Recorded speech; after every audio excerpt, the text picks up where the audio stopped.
No coffee today, but protein shake. Alright, guys. Back again with chapter 1020 of One Piece review. I can't believe it's been 20 chapters since 1000 already, right? Well, half a year of releases. But this chapter is called Black. What is it? Robin versus Black Maria. Almost said it the other way around first. Let's get to the chapter. We go back to the rooftop where we see Kaido exclaiming that the fruit that Yamato has is the dog fruit model, well, mythical type model with Okuchi no Makami.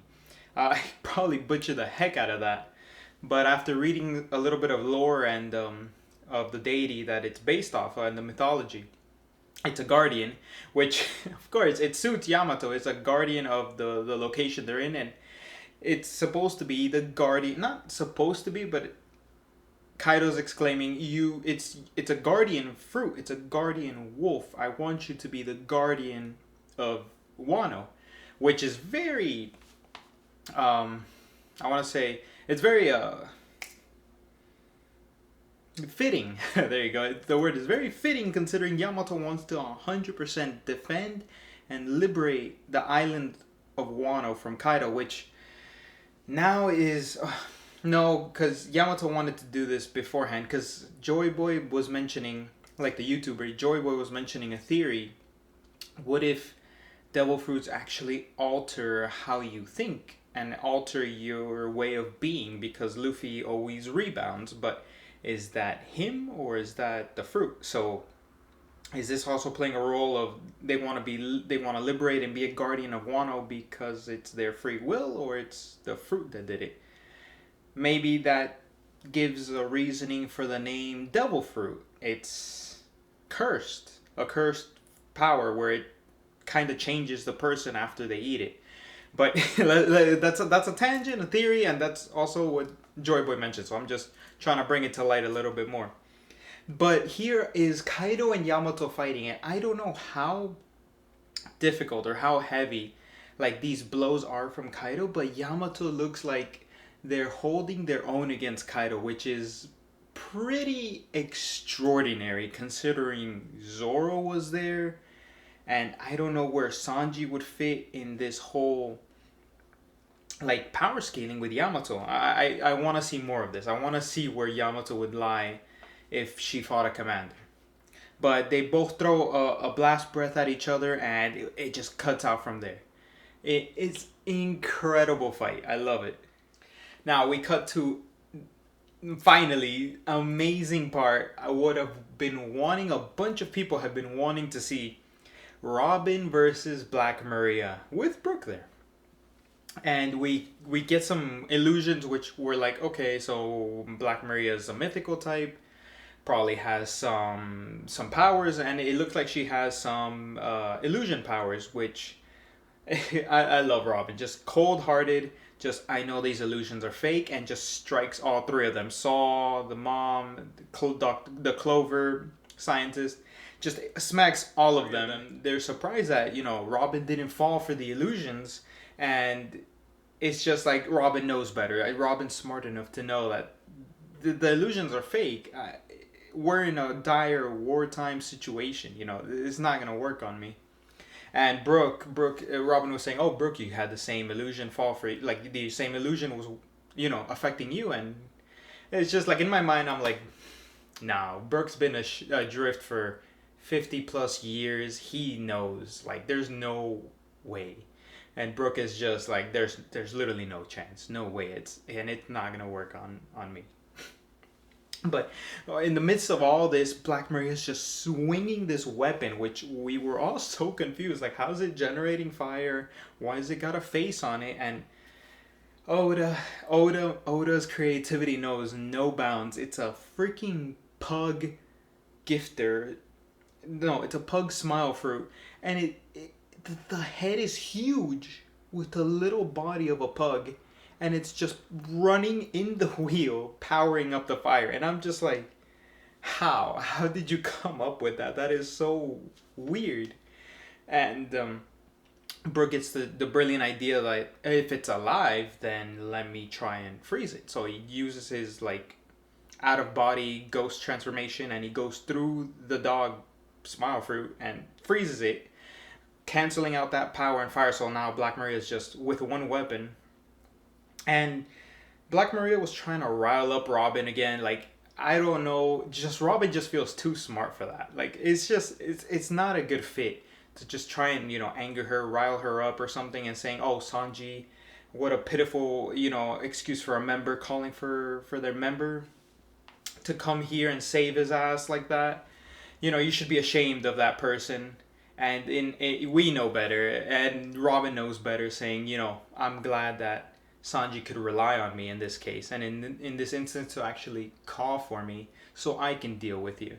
And Brooke, just amazing timing, also just comes in and after taking care of the fire and clearing out the flames, he just says, "Ah, Sanji, he always makes me laugh. So I assume I can leave this to you, right?" And just assuming and not assuming, asserting that reliability between crewmates, knowing that Robin can handle this on her own, and he goes off to take care of some fodder. Just great. I love this dynamic that I feel like we actually haven't had before. I feel like they were maybe saving each other more, or like trying to save Robin before, but now it's just they can 100% rely on each other and go take care of something else.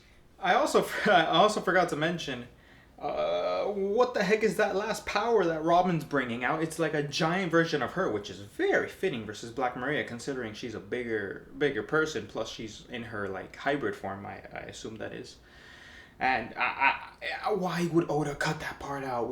It's also interesting that Robin versus Black Maria has no end yet, so we still have to see either it cuts out and it says Robin defeated Black Maria and dealt with it with that form that or a new move that we don't get to see and we'll see later on in the future, or we cut back to this fight and see what happens with that ability and see an end to the fight.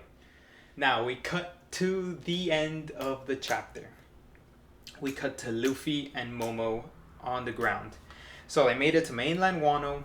Luffy's proclaiming for more food, more meat. He still needs to recover. Still laying down, still recovering.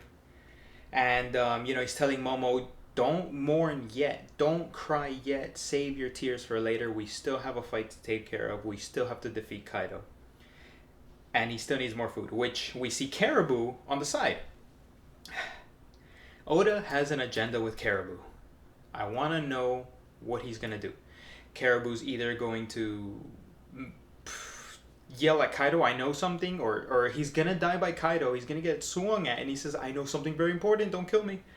And we're gonna get something splurged out by him that's very important that Kaido and Big Mom should not know, probably, which is Poseidon, the secret of the weapon, which so a bunch of people have said that because Caribou has this secret and Oda's just saving him for something.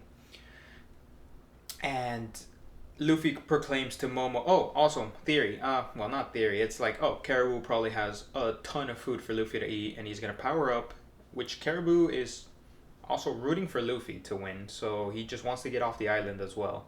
So maybe Oda's just like red herring, like, "Oh, look at Caribou," and, nothing happens yet. It's probably saved for something later. Or he slips into the ship again. Maybe.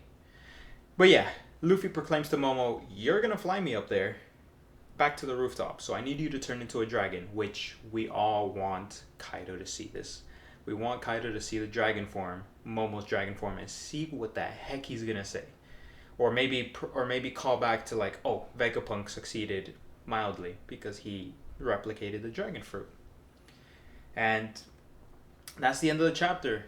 It's a pretty solid chapter in my opinion. Very good chapter for this week.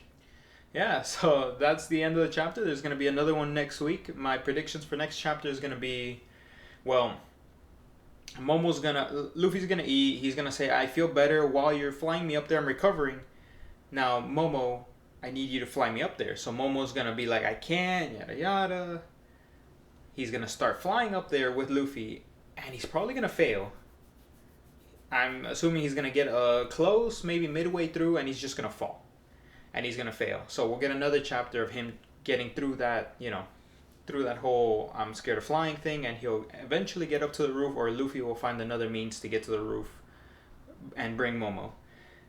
And as well, hopefully we'll probably see something with Sanji and Zoro.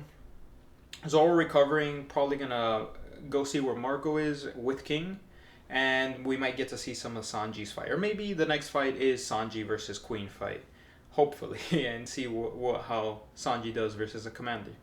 But that's it for me, guys, in my review. Hope you enjoyed. Please like, comment, and subscribe, and I'll see you for the next one.